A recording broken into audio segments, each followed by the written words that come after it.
was hoping you could kind of elaborate on, especially with the way the offenses looked the last month and a half. Like, how did you guys work together, maybe around the bye week, to really craft an offense that really plays on some of your skills, including the play action? Yeah, I think Byron's done an incredible job, and he's a great guy. We have a great relationship. I've known him for a long time. We're about the same age, and played against him. Always had a lot of respect for him. And then now that we're working together, it's been great. He's got a great work ethic, great football IQ, and it's just been a growing process for both of us and growing together. And when you work together for a long period of time, you start, we begin to see the game very similar. When he's watching film, he thinks, oh, this is what Tom would like, and vice versa. So it's taken some time to get there because we didn't have, obviously, a lot of the things that we normally have with football. And over the last, couple months, we certainly execute a little bit better. And that's a credit to all the coaches, all the players who have really worked hard to get us to the point we're at in this season, which is 6 days to go and 1 game left. And it's for everything. So I'm excited to see what we can come up with for Sunday. We'll go to Dan Pompey. How come I don't get to see them at all? Why do I just get to see me? What's up with that, Chris? Hey, Tom. As you know, you and Michael Jordan both have 6 championships. What do you think of Michael and the possibility of having one more championship than he has? Well, Michael's one of my sports idols, so I think he's pretty incredible. And I think for me, it's about being a part of a lot of great teams. And to have the opportunity to play in this game means a lot to me. It's a lot of commitment sacrificed by a lot of guys. And obviously, we're 1 game away from the ultimate goal in this sport. And I've been a part of that ultimate goal 6 other times. So they're all different. They've all meant something a little bit different to me. They've all been very unique in their own way. And it'd just be cool to accomplish it this time. I don't compare them to the other times. Those were all magical moments in my life, and no one could ever take those away from me. And hopefully we can finish this season strong and, win a Super Bowl. That's why we're here. That's why we're playing, and make for a really magical season for us. We'll go to Rob Maddie from AP. Hey, Tom, to be able to do what you've done requires obviously a ton of discipline and sacrifice. We know about the talent. I know family's important to you, but what are some of the toughest sacrifices that you've had to make along the way to keep doing this at such a high level? And how much longer do you think you could keep making those sacrifices? Well, I think football for me is obviously been my sport. It's a career, but it's really become it's part of my daily life, because a lot of the decisions I make I'm always thinking about, how does this impact my football? How does it impact, my off-season training? It's pretty well documented, that the approach that I've taken over a period of time, which certainly didn't all start at once. I think how I work out and how I recover is very important. The work I do with my body coach, Alex, is critical to the success that I've had. And try to incorporate eating a little bit better, as like probably every other kid in high school and every other kid in college. Just eating kind of whatever you could to get by. And then understood that was a really important aspect about performing well, was everything that I put into my body, how I took care of my body. I wouldn't say 20 years ago, I thought, man, I'll be sitting there at 43 playing pro football. That would be, not the truth, that I tell you that. I mean, I started thinking, man, I'd love to play pro football and get the opportunity to do it. And I'm going to do it as best I possibly can. And fortunately, I've had the right people come into my life at the right time, which has enabled me to keep doing what I love to do. So it's a lot of support of actually a lot of people. I do what I do. I put the effort in, but I have a lot of other people who put a lot of effort in too. It's a lot of sacrifices that my family's made over a long period of time. So grateful for their support. I've had a ton of friends that continue to support me, great teammates, coaches, So it really takes a lot of people. This is the ultimate team sport. And, I'm very fortunate to still be able to do it. We'll go to Danny Heifetz. Hey, Tom, how you doing today? Doing great. You just threw 40 touchdown passes at 43 years old. Do you think other quarterbacks can do that if they take care of their body the way you have? I mean, anything's possible. Certainly, it's there's a lot of talented players. I think if we go to a 17-game schedule, it gets a little bit easier too. So, it's not many people have played at my age, and I'm hoping that I can give some of that wisdom to some of the younger players who want to do the same types of things. So I think we're always supposed to be better, and as we grow and evolve, and as we learn more, we continue to train better, we eat better, we learn the right techniques, and I hope everyone can reach their potential. That's ultimately what it's all about. That's what I try to do with myself. It wasn't about 40 touchdown passes. It's did I do the best I could do? Did I put in the work every day to put myself in a position to be the best I could for my team? And that's really where my motivation comes from. We'll go to Greg Allman. Hey, Tom, you've had a lot of coaches, a lot of new voices this year, but wanted to ask you about Tom Moore and what you've gained from the perspective of everything he's seen in his coaching career. He's seen a lot, and he's been someone who I looked over at the opposing sideline for a lot of years. So there was a little bit of that this year with Coach Moore and Clyde, some of the guys that I've kind of gone against, and have a lot of respect for Coach Moore. We had a lot of great conversations about football. And he has great football knowledge. He's kind of a football encyclopedia.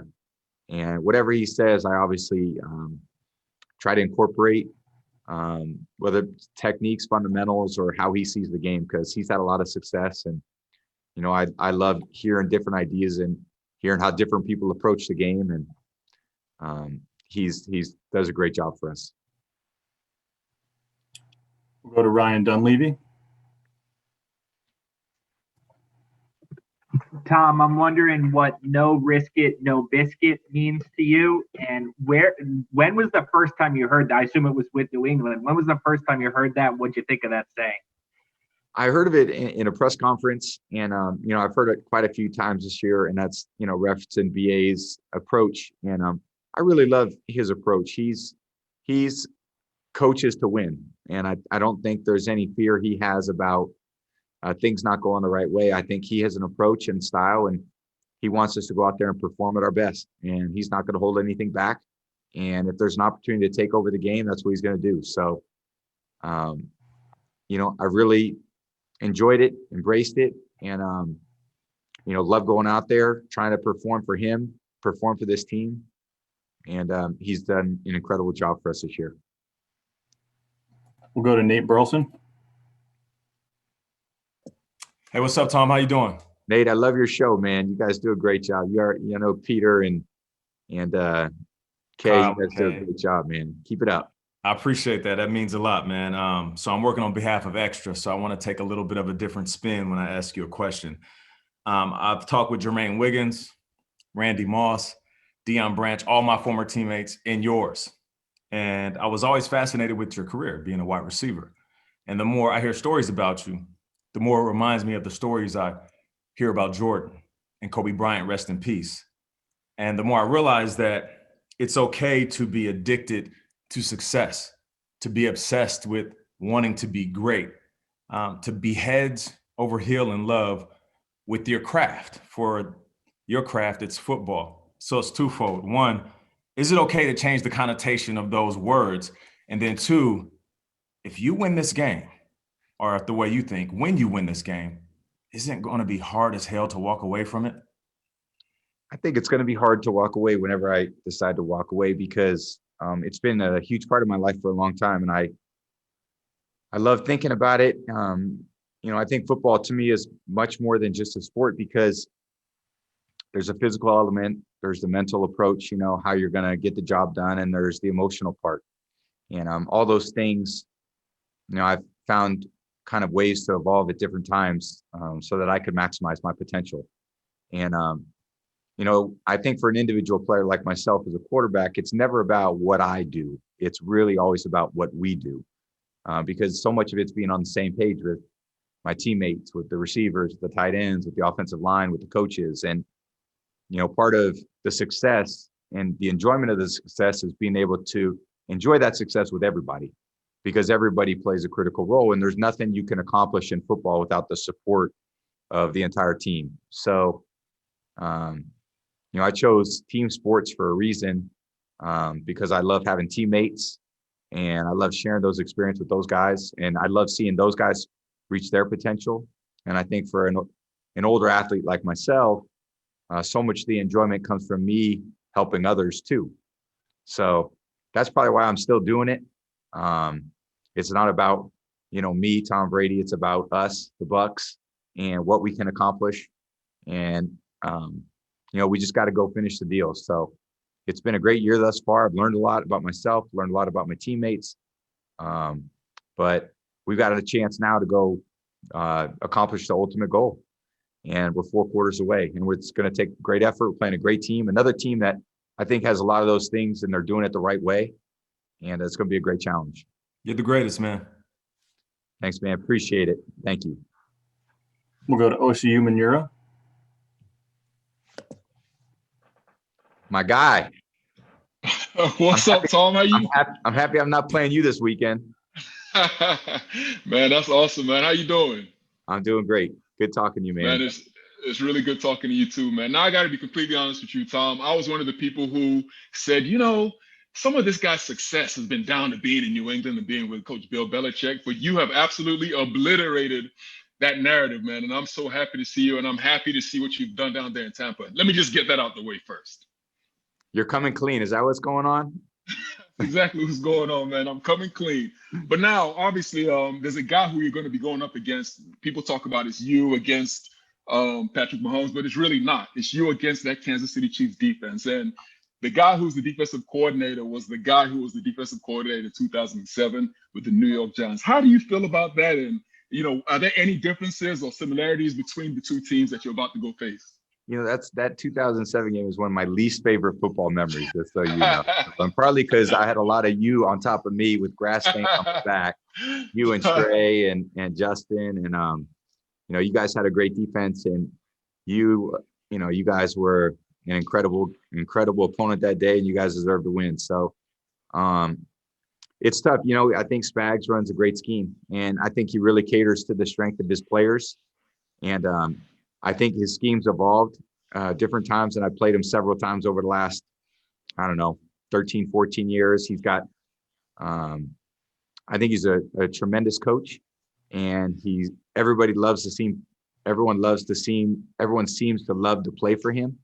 And it's a tough game. So I know he's going to have those guys ready to go. They'll be prepared. They got a lot of great players on that defense, a lot of veterans, a lot of guys who really understand football. Obviously, the moment's not too big for those guys. They've been on the biggest stage last year, and they played a great game and beat the Niners to win last year's Super Bowl. So it's going to be pretty tough. And we'll be up for the challenge. It's going to be a great game. I look forward to it. Still got 6 days to prepare, and then we'll go cut it loose, see what we can accomplish. And I appreciate you, Tom. I'm really rooting for you guys, man. Go do it. Thanks, OC. Appreciate it, man. Great talking to you. We'll go over to Rick Stroud.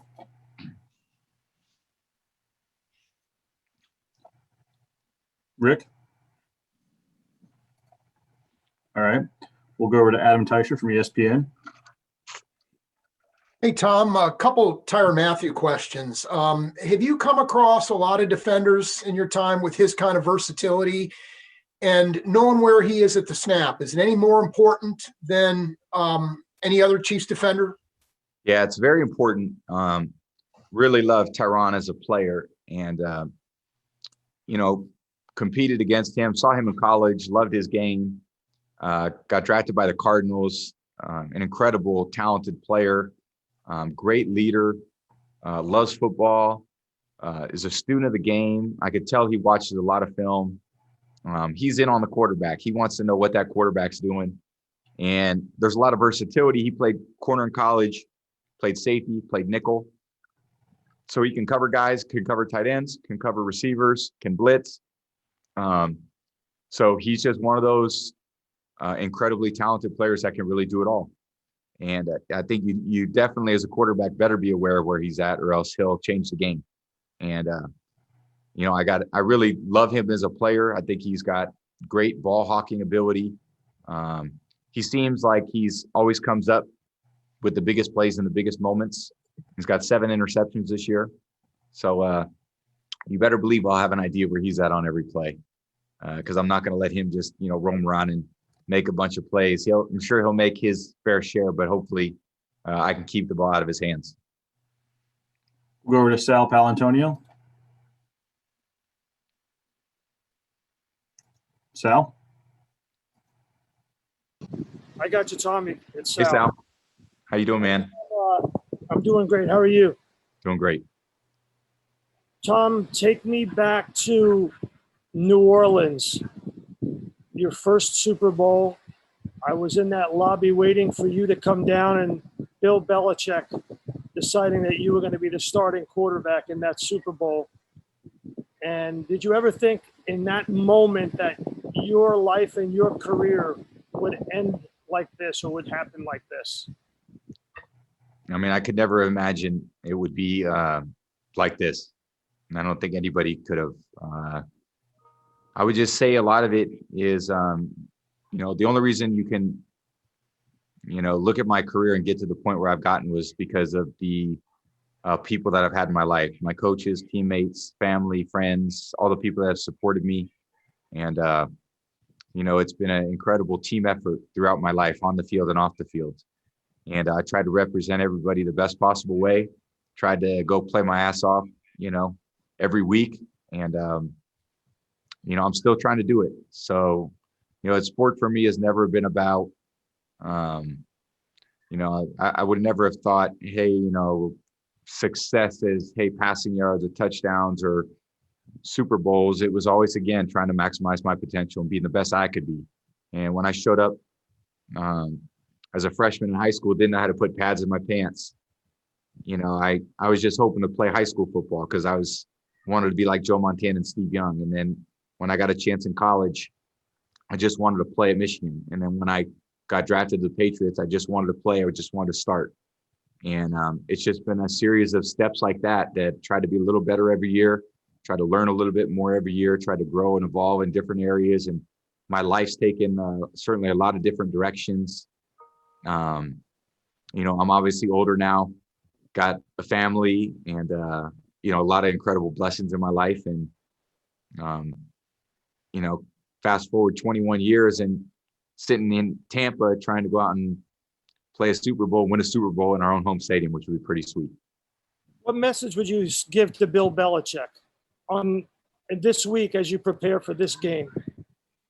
Well, I have a great relationship with him. And, again, I'm just incredibly grateful for, what he's meant in my life as a coach. And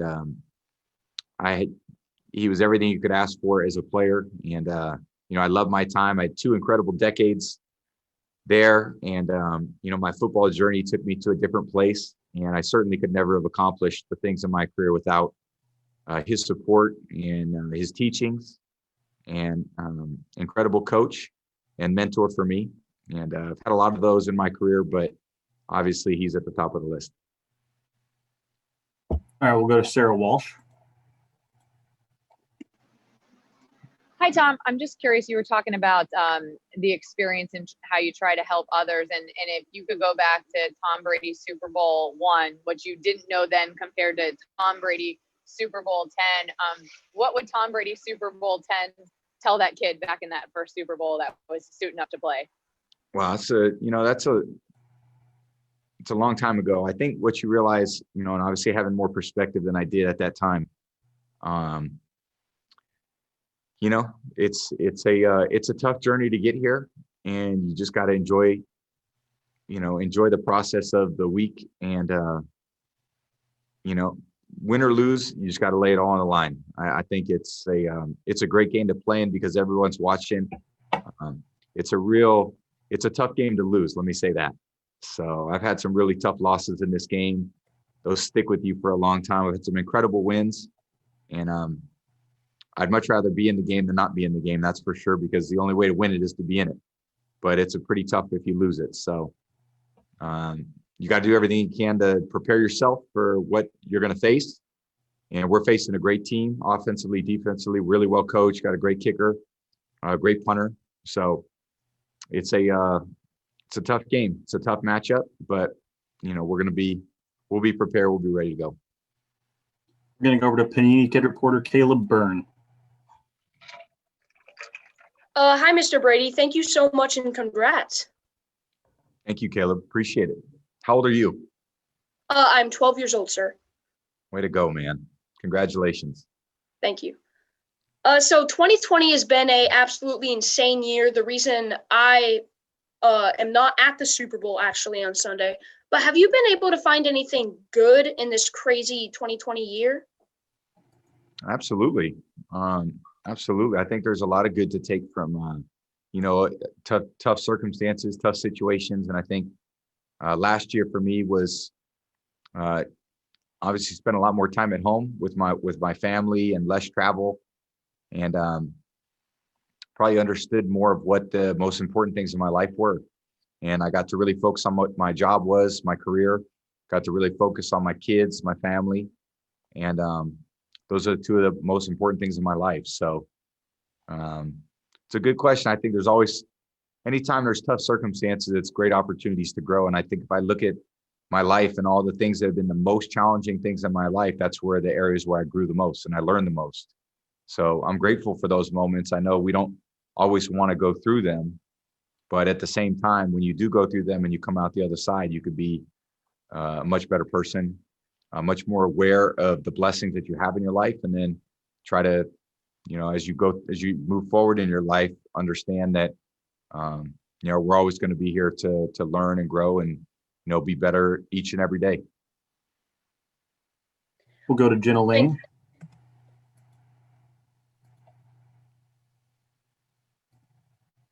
Jenna? All right. We'll go over to Tom Rock. Jenna's on a different Zoom.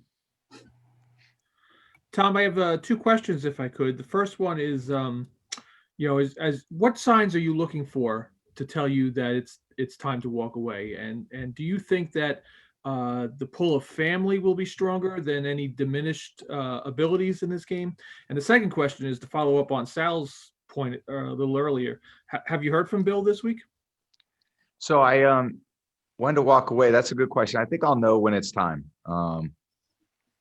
So I don't know when that time will come, but I think I'll know, and I'll understand that I gave everything I could to get to this game. So, you put a lot into it. I don't think I can ever go at this game half-ass. I got to put everything into it. So when I put it all out there, I feel like I can't do that anymore. I don't feel like I can commit to the team in the way that the team needs me. Then I think that's probably time to walk away. All right. We're going to go over to Karen Garesian. Hey, Tom. Hi, Karen. How you doing? I'm well. Good to see you. I Nice know to see you. you can't see me, but No, it's up with this crazy media day. I'm sitting here in an empty room. This is very different than the other 9 experiences. yeah. I'm wondering, that first Super Bowl, you guys clearly weren't favored in that game, and I can't recall a Super Bowl since that you've been an underdog. I'm wondering if you like that role or you like going in as the favored team. It doesn't matter what other people think about, our chances or their chances, or I think there's a lot of those things that I leave those up to other people, and who's ever putting those lines down. I just think about what I got to do and how I got to get ready to play. So I know that's important for a lot of other people, who's favored, who's not. And, I think for me, I realize if you don't play great, you're not going to win. If you play great, you got a great chance. So, at the end of the day, it's not about what other people think. It's about what we think, how we prepare, and how we play. So no, there's really no use for me thinking about those other things. Go to Nancy Armour. Hey, Tom. I've got two questions for you. First is, when you look at Patrick Mahomes, he's only 25, second Super Bowl. He's bought into the Royals. What kind of an impact do you think he can have both in and outside the NFL throughout his career? And then the second question is, last week, Shannon Sharpe said that you probably would have gotten more criticism for your support of Donald Trump during the 2016 presidential election if you had been a Black athlete. And I'm just wondering your response to that. Which question would you like answered first? That is up to you. So is the first one which was the first one? What kind of influence do you think Mahomes can have both in and outside the NFL, given everything he's already done at 25? Yeah, he's done an incredible job. And, I really admire Patrick for the kind of player he is. He has great command of his team. I know his teammates love playing with him. He's got great charisma. And I think when I see Patrick, I see someone who, again, was, none of these moments are too big for him. And the times that I've had a chance to talk to him off the field, certainly enjoyed it. And he's a great player.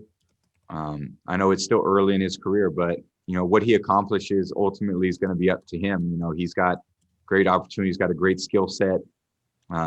Like all of us as young players, you want to be surrounded by people that help you grow, that help you become, better as a player.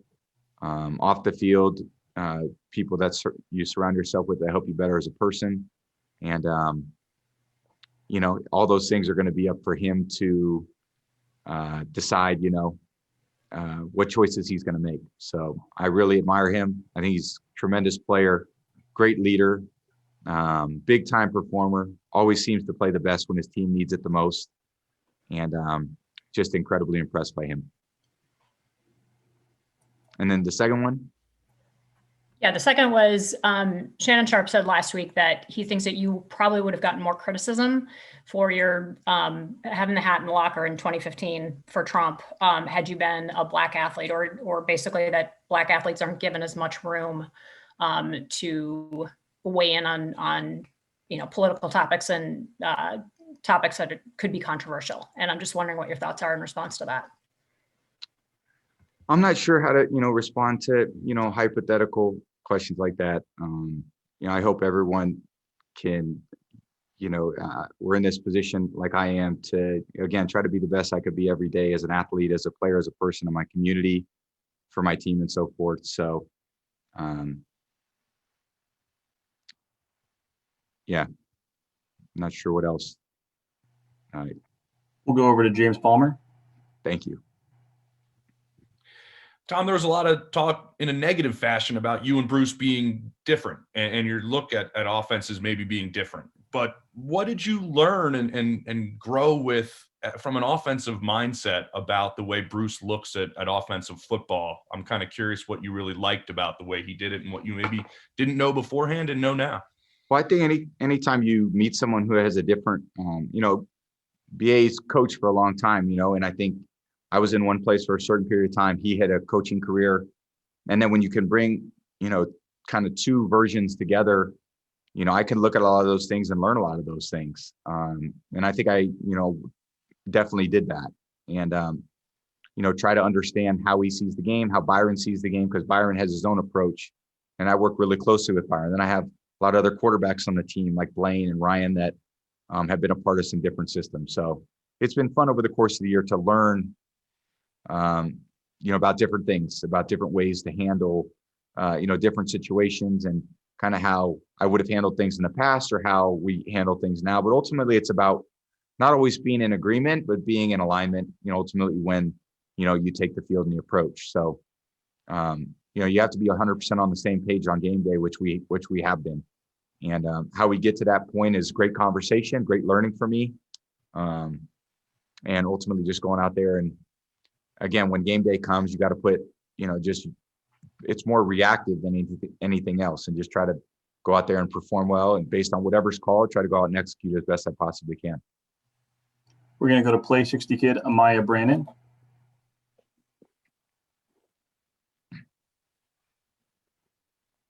Amaya?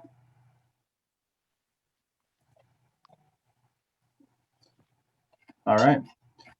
1 second. We're going to go over to Karen Loftus from WFLA. Hey, Tom, you gave your offensive linemen some very nice IWC watches before the Packers game. Some of them posted them to their Instagram stories. What was the sentiment behind maybe the timing of that before the NFC Championship, and how impressed have you been with them just stepping up, shuffling around, dealing with some injuries, and continuing to protect you and give you the time you need? Yeah, it's just a small token of my appreciation for what they do. And, they're very unheralded. Offensive line usually doesn't get mentioned unless something bad goes wrong. But,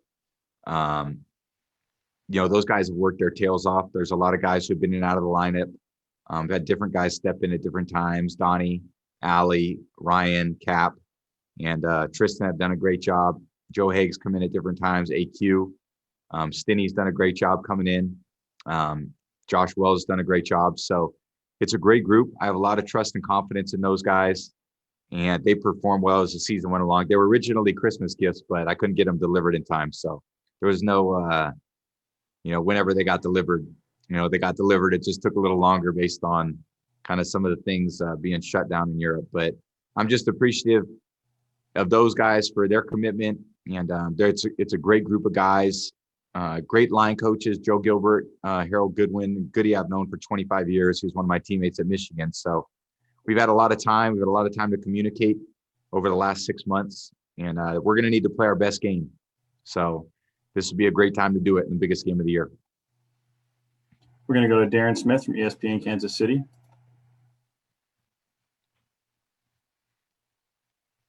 Oh, Darren. All right. 1 second. We'll go to the next person. Darren on a different Zoom too. So hard to follow, I'm sure. There's a lot of folks. I bet. We'll go over to Grace Remington. Hey, Tom. We all saw that really touching moment with your son, Jack, after the NFC Championship game. I was wondering, your kids, they see dad is so good at his job. At this point, what do you hope they take away from your work? And do they like the spotlight, or do they still get embarrassed by dad? That's a good question. I think that's one of the things that's changed over the years for me. I started when I was 23 and had no kids. And then, my Jack was born in 2007. So he's, 13 now. He's been a part of a lot of seasons, successful and unsuccessful. And, I think to them, I'm just dad. So, I know their life is different, based on the one that I grew up in. Their dad gets a lot of attention for different things. I think that has some challenges for them. Certainly, things maybe at school that get said, good and bad. I think there's some different challenges that they face that they're going to have to navigate in their life. And I love being their dad. I try to be the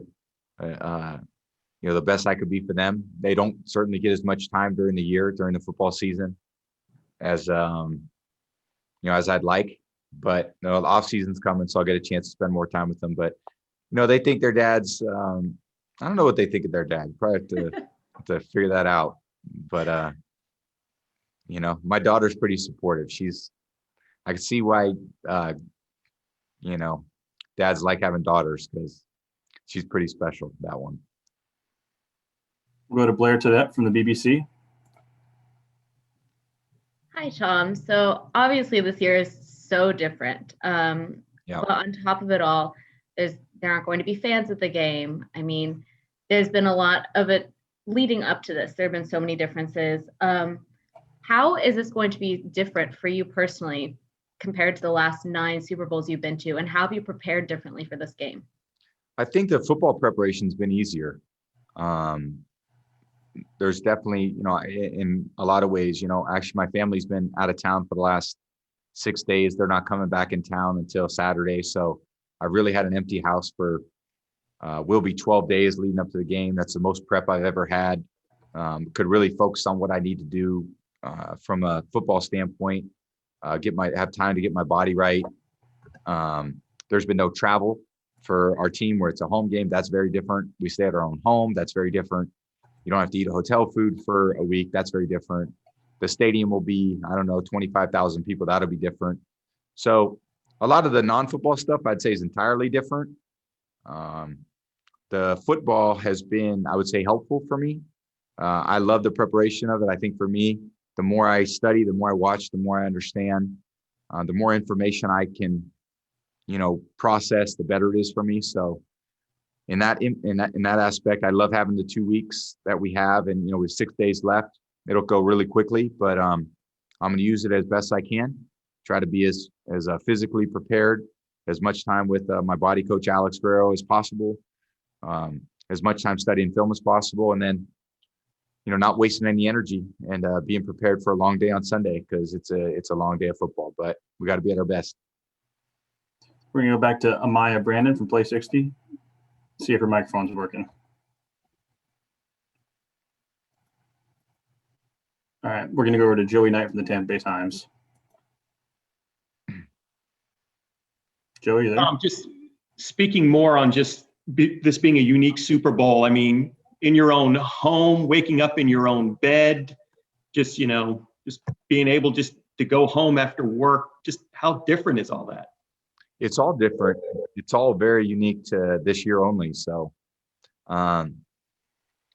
it's I'm kind of going through it just like everyone else is. It's not like we're all obviously hoping we could get to this point. It took a lot to get to this point. A lot of great wins at the right time to get in the position that we're in. But again, I don't have any perspective on this one. This is the first time we've ever had a chance to do the things that we're doing. So I'm happy I'm in my own bed. I'm happy I'm eating, good stuff at home. I'm happy had extra time to prepare. Don't have to travel. Don't have to pack my clothes, pack up all my other crap. So in our own locker room, in our own practice field, going to be in our own locker room.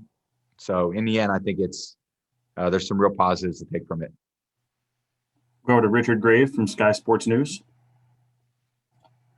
Hi, Tom. I've got a follow-up as well, if I can. But first of all, in the last week especially, we've heard just how much it meant to Patrick Mahomes that 2 years ago you took the time to talk to him after the championship game. I wonder, what have you seen in him in the intervening 2 years? And in your eyes, what is it that makes him such a special player? I think he's only elevated from that point on. I think that year he was MVP of the league. And then, the year after that, last year, he came back, got off to a great start, dealt with some injuries last year. I know he separated his kneecap. That's a pretty tough injury, but fought through that. Didn't have the same statistical year as he had in 2018, but, goes on to win Super Bowl MVP. And, that's an amazing accomplishment to win MVP in 18, win the Super Bowl in 19, and then this year have the kind of year that he had, which is probably more similar to the year that he had in 2018. And I just think he's just going to keep improving. I think he's, I don't know him that well. I know obviously quite a few people that do know him, and they say great things about Pat. And the times that I've been around him, I really enjoy the time. He's got a great maturity about him. He's, again, great leader. He's got great charisma. Again, I think it always speaks a lot when the players that he plays with say great things about him. And it looks like all those guys on the Chiefs, they love that Pat's the leader. He's got great relationship with his receivers. I think that always says a lot. And I think there's a lot of things that make him a great player. Obviously, his physical skill set, but I think he's got the ability to focus when the moments are the biggest and to deliver for his team. So that's probably the mark of any great athlete, is coming through in the clutch. And I think he's off to a great start in his career doing that. And obviously back in week 12, you witnessed firsthand just how explosive this Chiefs offense can be. Yeah. I wonder, to what extent does that affect your game plan and the way you approach the game? They're an explosive offense. They got they got a lot of explosive players. Tyreek's, what an incredible career he's had to this point. Travis Kelce, I think so much of Travis as a player. He's another great player they have. Some really talented running backs, Le'Veon, the rookie, Clyde Hilaire, I think that's how you say it. Great young player. Sammy Watkins, McCole Hardman's great player. Sammy Watkins is a hell of a player. So they're very talented offensively. Obviously, Patrick, the plays he can make. So yeah, they're explosive. We're going to have to score points. I mean, we're not going to shut them out. I know that they're going to gain plenty of yards, and I'm sure they're going to score points. So we just got to be able to match it. We got to go out there and play great. We're going up against a defense that, again, they make a lot of plays. They're very explosive too on defense. So that's why they're in this game. That's why they won it last year. They're one of the great teams in the NFL. Thanks, Tom. Thank you. We're going to go to Jenna Lane. About 5 minutes left. Hey, Tom. Two questions. Hope that's okay. The first one, all of us that watch you on a daily basis have seen how much fun it looks like you're having. You're playing at such a high level. You said a few minutes ago, you'll know when it's time to walk away. You've also said in the past you want to play until 45. Would you consider playing beyond 45, especially with the way you're playing right now? Yeah, definitely. I would definitely consider that. And, again, I think, it's a physical sport, and just the perspective I have on that is, you never know kind of when, that moment is, just because it's a contact sport and there's a lot of training that goes into it. And again, it has to be 100% commitment from myself to keep doing it. So, been very fortunate, like I said, over the years. Alex and I work really hard at, making sure physically I can still prepare, perform at the biggest, perform at my best, because, you take different hits, you take different, over the course of the year, deal with different bumps and bruises, different injuries and so forth. So, it's just going to be me continuing to make that commitment to making it part of my year-round process to play football and continue my career. So definitely. And Patrick is trying to do something that you did in 03 and 04, winning back-to-back Super Bowls. It is so hard. What makes it such a challenge to do that? I think what makes it such a challenge, it's hard to win one Super Bowl. So to win two is, way tougher than that. And obviously, has anyone ever done three? I don't think anyone's ever done three. So that just is something that's, it's difficult because it's tough to win one Super Bowl. Every year, it's 32 teams at it. Every team can only spend the same amount of money. Everyone drafts, that everything's meant to be 8-8, and their salary caps. You just can't go buy a football team. You have to develop players, develop processes, and, put good processes in place so you can be consistently, great football team. And our coaches have done that here. When I got here, is part of the reason why I came here is because there was a lot of great things that were here. Great coaching staff, great players. I felt like I could come in and really help the team win. And, this is what we all hope to get to this point in the season, which we have. And now we got to go try to finish it off. Appreciate you. Thank you. Thanks, John. Our last one will come from Josh Dubo from the Associated Press. Hey, Tom, are there things in Patrick's game that you as a fellow quarterback look at and say, man, I wish I could do that? Definitely. I think, he's an incredible playmaker. Got great arm, great athleticism. He's got a great feel in the pocket. I think he does a great job knowing kind of when he needs to let go of the ball. He does a great job kind of retreating in the pass rush, and they don't really get home. And then he's got a nice release where he can, just backpedal and then flick the ball off, his back foot with incredible accuracy. So I don't think there's a play that he doesn't think he can't make, that he can't make. I think he thinks he can make every play, which tells you the kind of confidence that he has in his own game. So, I think, for me, it's just, watching those younger players, appreciating some of the things they do. And, always trying to improve my game any way I can. All right. That's all for today. Thanks, Tom. Thank you, guys. Appreciate it.